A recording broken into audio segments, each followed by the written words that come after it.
Tu disais tout à l'heure que, que globalement, en fait, cette notion d'interférence qui fait beaucoup parler sur les réseaux d'ailleurs, c'est un sujet, ça fait plusieurs J'adore. années, je crois que ça s'arrêtera jamais, mais bah, après, en même temps, les connaissances sont encore.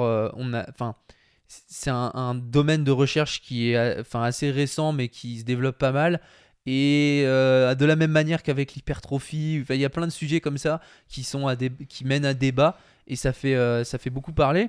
Mais justement, ce que tu expliquais, c'est que globalement, le phénomène d'interférence, il va surtout intéresser plutôt des gens qui sont plus avancés et Hmm. qui ont un certain niveau de pratique, parce qu'il y a cette notion de spécificité du signal dont tu parlais, et qu'au final, quand tu es plutôt débutant, c'est vrai que quelqu'un qui débute, je sais pas, quelqu'un qui se met à faire du crossfit ou du triathlon, mais qui en même temps veut faire une prépa physique à côté de son triathlon, et qui se prend la tête avec ah oui, si je vais à la salle derrière enfin ça va limiter ma progression sur le terrain, enfin c'est peut-être moins vrai chez quelqu'un qui débute que chez quelqu'un qui est plus avancé.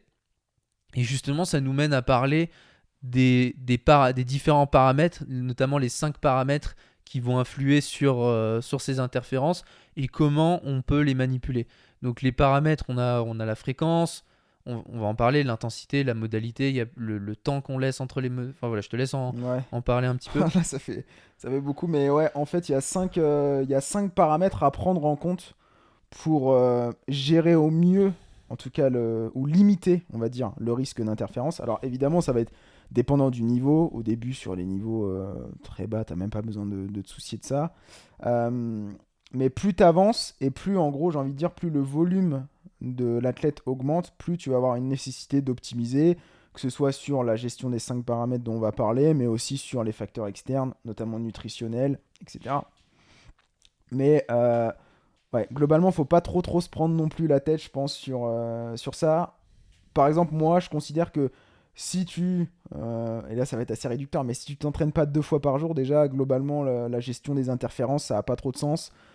Y a pas besoin de se prendre la tête. En 24 heures, tu vas largement pouvoir t'adapter au signal que tu as envoyé le jour J, etc. Récupérer pour avoir un second stress un peu différent. Donc, premier paramètre, ça va être la fréquence d'endurance. Alors, en fait, plus tu fais de l'endurance, évidemment, bah, plus tu as de risques d'interférer. Ça, c'est le premier paramètre. Je pense qu'on va passer assez vite sur les paramètres. Ensuite, tu as l'ordre. Est-ce que tu veux faire de la force avant ou tu veux faire de la force après l'endurance? Évidemment, ça va dépendre de l'objectif de l'athlète. Parce que moi, si j'ai un athlète d'endurance, par exemple, lui, il y a un truc qui va être contre-productif, ça va être l'hypertrophie. Et lui, il veut pas l'hypertrophie. Il veut Ouais. juste les gains nerveux, en fait, qui vont soutenir la performance. Mm. Et lui, l'hypertrophie, il veut pas. Du coup, bah là, on pourrait très bien dire, bah, je fais la force d'abord, ensuite je fais l'endurance juste après. Comme ça, je sais que à partir des voies métaboliques, je vais un petit peu inhiber l'hypertrophie au final. Mais par contre, je vais gagner mes gains nerveux parce que pour moi, le côté nerveux, c'est un peu différent des gains d'hypertrophie et les voies métaboliques. Donc, il va y avoir l'ordre qui va rentrer en jeu. Après, il va y avoir l'intensité de la modalité d'endurance. Plus on va se retrouver sur quelque chose de très intense, tout à l'heure je parlais du sprint, et moins on va avoir d'interférence. Et ça peut être assez contre-intuitif parce qu'on pourrait se dire, bah en fait, si je fais de la basse intensité, je vais moins interférer parce que je vais moins contraindre le système. Mais en fait, c'est faux. Encore une fois, le corps, lui, il se fiche un peu. Tout ce qui l'intéresse, c'est de voir de la tension mécanique que tu développes. Et le corps devient meilleur à ce que tu fais. Donc globalement, si tu fais trop de basse intensité, et ça je pense que le mécanisme derrière, c'est juste que d'un point de vue de tension mécanique, tu habitues ton corps à des tensions mécaniques qui sont plus basses, de moins grande intensité. Et du coup, bah, ça va plus interférer avec ton travail de haute intensité. On a ça, après on avait quoi? Attends, t'as parlé de la fréquence, t'as parlé Fréquence. de l'ordre des modalités, Ouais. force en premier L'intensité. ou pas, t'as parlé de l'intensité, ça fait 3. Après, il y a la modalité, est-ce que c'est Ah porté ouais, ou non? sur la modalité, en fonction de ce que tu utilises, si par exemple tu utilises une modalité portée, vélo, rameur, etc., versus une modalité à impact comme la course à pied, globalement, en tout cas, on observe que la course à pied, ça interférait plus, probablement à cause des dommages musculaires et de la composante excentrique, etc. On mettra le schéma que t'avais fait, que t'avais repris de Ouais, l'étude. ouais, c'était un schéma. Alors, c'était pas par rapport à la performance sportive, c'était plutôt par rapport au côté, bah, classique pour la plupart du monde. Mais Le dernier paramètre, c'était quoi? L'organisation, je crois, et Ouais. combien de temps on laisse entre les deux. Et globalement, il apparaît que si tu laisses 6 heures entre deux modalités, d'un point de vue interférence, t'as pas trop à te prendre la Alors, tête, quoi. c'est vrai que ces 5 paramètres, ils permettent de faire un modèle global. Maintenant, évidemment, comme tu disais, ça va dépendre du contexte, comme d'habitude. Context matters. Ça va dépendre de la spécificité. Il faudrait prendre un exemple. Parce que, tu vois, si on prend par exemple un athlète CrossFit, il va avoir besoin, C'est la surtout à haut spécificité. niveau, c'est là que ça fait pas mal parler sur les réseaux aussi par rapport aux gens qui font du CrossFit, cette notion d'interférence. Mais en même temps, c'est aussi le contre-argument en disant oui, les interférences. Bah non, vous voyez bien qu'il n'y a pas d'interférence puisque les athlètes CrossFit ils sont à la fois forts, endurants, musclés, ils ont tout. Mm. Donc finalement, c'est que enfin, on peut très bien tout faire à la fois.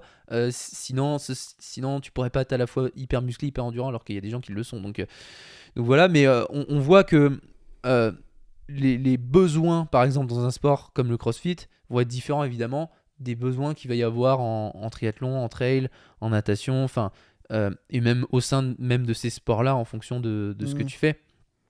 Donc il faudrait prendre un exemple pour savoir comment on pourrait manipuler ces paramètres pour minimiser les interférences. Toi, je sais que tu as pas mal de...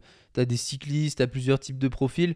C'est vrai que là, si on part sur si on part sur une discipline spécifique, déjà, là, par exemple, sur le cyclisme, euh, tu sais que l'hypertrophie, ça va pas être ce que tu vas rechercher. Donc là, tu vas plutôt être sur les qualités d'endurance, bien sûr, mais après, par rapport aux qualités de force, aux qualités neuromusculaires et aux qualités des tissus, il va y avoir des besoins très spécifiques, mais tu vas plus te concentrer sur l'aspect nerveux et la spécificité des adaptations de force, des adaptations neurales, nerveuses, plutôt que les adaptations structurelles, donc d'hypertrophie, de gain de muscle. Mm.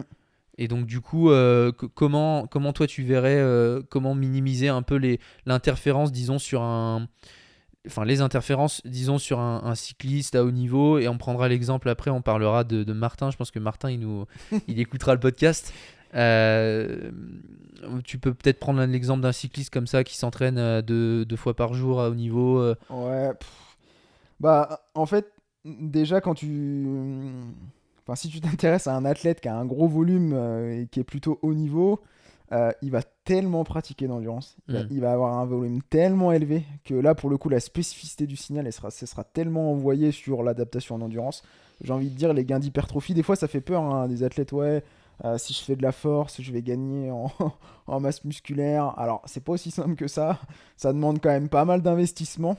Ça demande de l'investissement. Ça demande aussi des manipulations nutritionnelles. C'est-à-dire qu'il faut, par exemple, une grosse biodisponibilité, enfin une grosse disponibilité énergétique. Il faut des apports en protéines conséquents. Et c'est pas comme ça que tu crées de l'hypertrophie. Et chez moi, déjà, c'est chez un athlète qui fait du très haut volume, c'est pas forcément des considérations que j'ai pour limiter les interférences. Globalement, moi, il s'entraîne souvent en termes d'entraînement résistance, il s'entraîne 2 fois par semaine, très rarement trois, sauf hors saison. Donc là, déjà, on est sur un volume qui est assez minimal. Et c'est beaucoup orienté sur du gain de force, donc de la très haute intensité, avec des temps sous tension qui sont au final pas non plus extrêmement longs. Donc là, d'un point de vue gain structurel, alors on pourrait parler des répétitions effectives. Je sais que t'es Oui, et probablement. j'ai prévu d'ailleurs de faire un petit aparté, mais j'ai prévu de faire un post là-dessus bientôt, là, pour ceux qui écoutent le podcast. Peut-être que ce sera déjà sorti ou que ce sera bientôt, mais par rapport, tu sais, à cette zone, Oui, oui, oui. tu sais, la zone des 6 à 12 reps, Pour ça que je et nuance, mais. où on sait aujourd'hui que c'est un mythe, alors même si ça peut être optimal sur plein de trucs, enfin, à plusieurs égards pour l'hypertrophie, mais que au final, par rapport à ce modèle des répétitions effectives, si ça te parle pas, on en a parlé dans le tout premier podcast Hmm. sur l'échec, l'hypertrophie, etc. Mais où en fait, dans une série, tu peux avoir jusqu'à 4 à 5 répétitions effectives, et au final, même quand tu fais de la force, si tu fais des séries Ouais. de 3 reps, tu as quand même 3 reps effectives. Enfin, si t'es proche de l'échec. Si Bah c'est ouais. pas le cas, non, C'était le mais... papier là qui comparait 3 fois 10 répétitions et 10 fois 3 répétitions avec le même nombre de RER, je crois. Et Oui. au final, ils avaient la même hypertrophie alors que tu étais sur du 3 RM, quoi. Oui, Donc, c'est c'est encore ça, en une fait. preuve qui va dans le sens Ouais, donc oui, des non, mais je suis répétitions d'accord. effectives. C'est pour ça que je dis, bon, il n'y a pas que du nerveux ou quoi, mais généralement, quand même, avec un athlète d'endurance, tu fais du 3 RM5, enfin, ou en dessous, etc.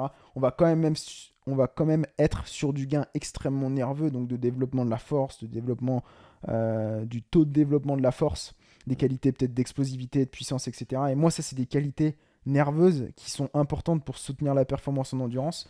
Mais quand on s'entraîne en résistance à hauteur de 2 fois par semaine, et quand derrière on a un volume d'endurance de 10 à 15 heures, franchement, les interférences. Enfin, en tout cas, en termes d'adaptation type hypertrophie, ce qui pourrait être contre-productif, on n'a même pas trop à se poser la question, quoi. Donc, moi, honnêtement, juste ce que j'essaie de faire, c'est de poser l'entraînement en résistance le même jour que les entraînements à haute intensité. Comme ça permet de matcher en fait les tensions mécaniques, encore une fois, et de se dire, bah voilà, là mon athlète il va faire un gros entraînement de force, et là il va faire aussi dans son activité quelque chose à très haute intensité. Comme ça on va être à peu près sur le même côté du continuum. Plutôt sur mTOR. Ouais, ouais. Et tu vas Plutôt. tu vas pas envoyer des signaux qui pourraient être Ouais, c'est physiologiquement ça. contradictoires. Après, ça, c'est un débat. Il y en a, ils disent, ouais, non, moi, je préfère garder de la qualité et du coup, je préfère faire ça un autre jour ou quoi. C'est en termes de gestion aussi de la planification globale, de gestion de la semaine, etc. Moi, c'est ce que je préfère faire. Après, c'est toujours, c'est toujours Après, nuancé, toi, quoi. je sais que t'aimes bien utiliser les clusters, donc Ouais, qui est une méthode, mais du coup, j'imagine pour ce genre de méthode-là et des variantes évidemment des clusters, mais pour, euh, pour maximiser les adaptations nerveuses, mais en minimisant le structurel. Parce que toi, ce qui t'intéresse plutôt, c'est peut-être le gain de puissance, le Mm. gain de capacité à produire une force maximale, et aussi à produire cette force maximale le plus rapidement possible, Mm. donc le RFD, le taux de développement de la force, ce qu'on vulgarise par l'explosivité.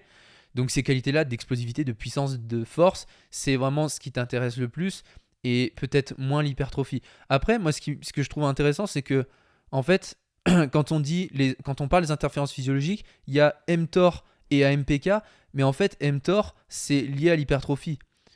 Tu Ouais. vois, donc Oui. en fait, moi, ce que je me demande, c'est est-ce qu'il y a vraiment une interférence entre les adaptations nerveuses, donc purement centrales au niveau du système nerveux, qui là ne dépendent pas Ouais, franchement c'est la commande, en de fait. Ouais, mTOR, ouais.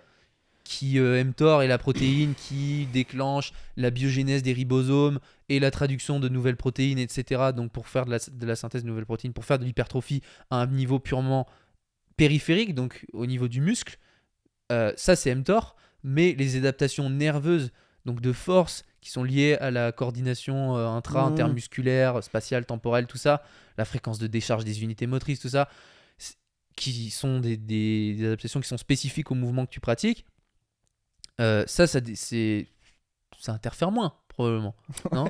Ah, je sais. Euh, Bah oui, oui, forcément, ouais. Mais j'étais en train de penser, par exemple, à la pliométrie. Pliométrie, on a des gains de force, on a des gains nerveux. Mais Ouais. en termes de structurel, probablement qu'on a quand même un peu de structurel parce qu'on a de Si, ouais. l'excentrique rapide. Mais, Ouais, j'ai lu justement là. mais en termes de voie métabolique, par contre, j'ai aucune idée de l'influence, quoi.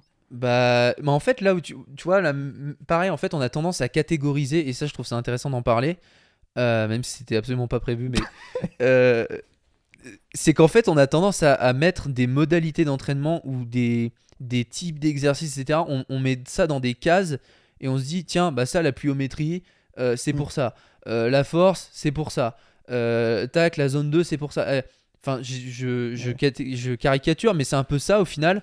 Alors que on se rend compte, et j'ai lu justement là-dessus, même si c'est pas le sujet, mais il y a une méta-analyse là qui était intéressante sur la pliométrie, et comme quoi il y avait des gains d'hypertrophie même avec de la Oui. pliométrie. Alors que euh, instinctivement, tu dis non, mais la pliométrie, c'est pour gagner en hauteur de saut, c'est pour de la raideur tendineuse, c'est pour gagner de la puissance, de l'explosivité, du RSI, on en parlait dans le dernier podcast, etc. De la réactivité, des choses comme ça, plutôt des qualités d'explosivité.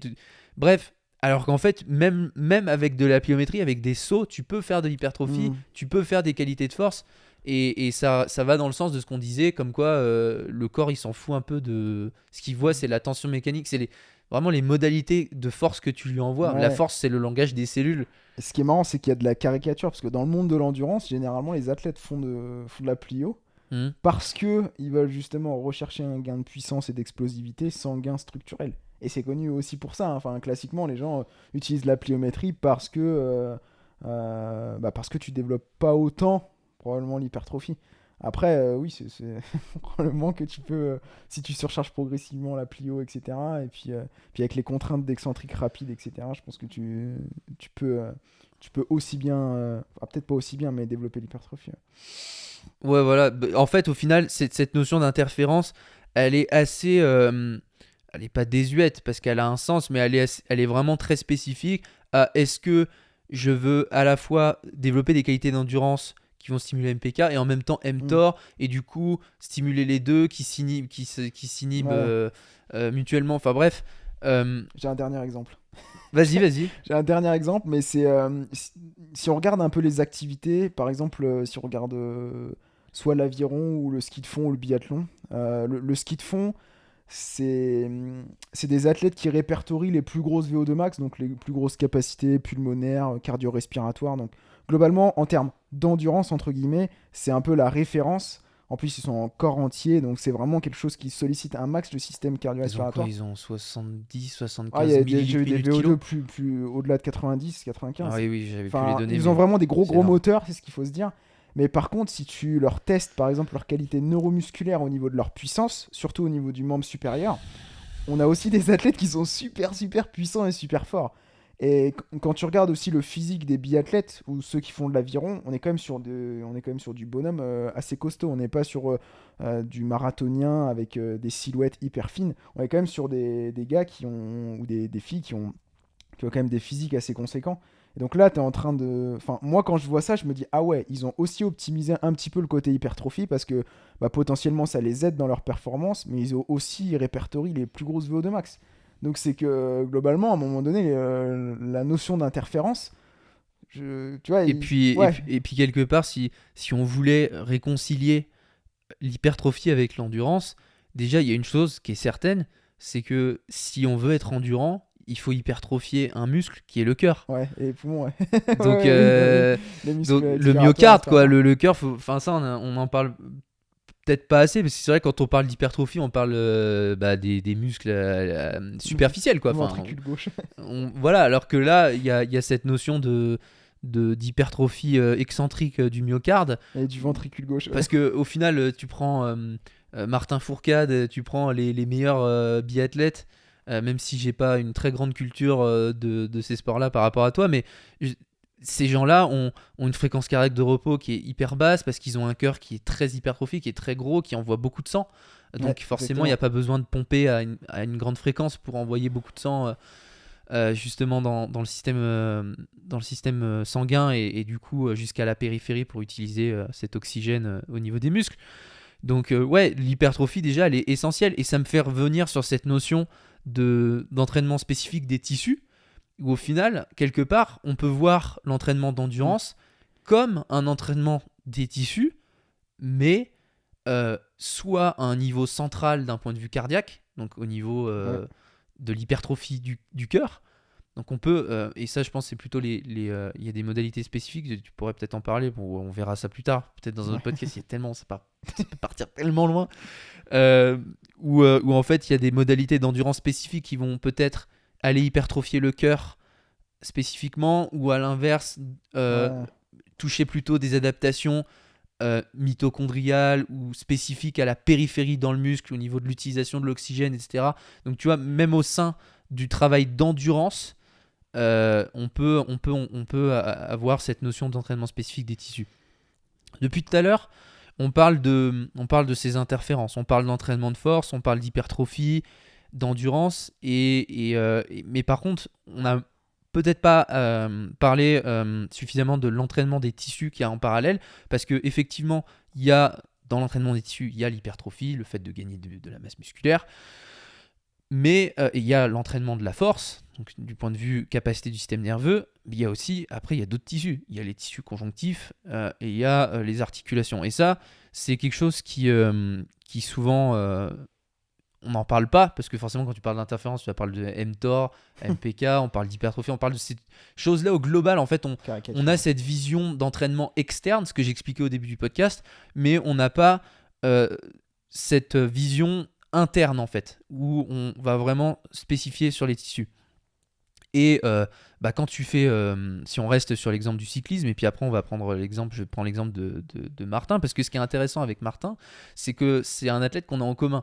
Moi je l'avais sur la réathlétisation, parce qu'il avait des problématiques spécifiques, notamment au niveau de la hanche. Puis on se rend compte après avec un bilan que son problème de hanche venait d'ailleurs aussi.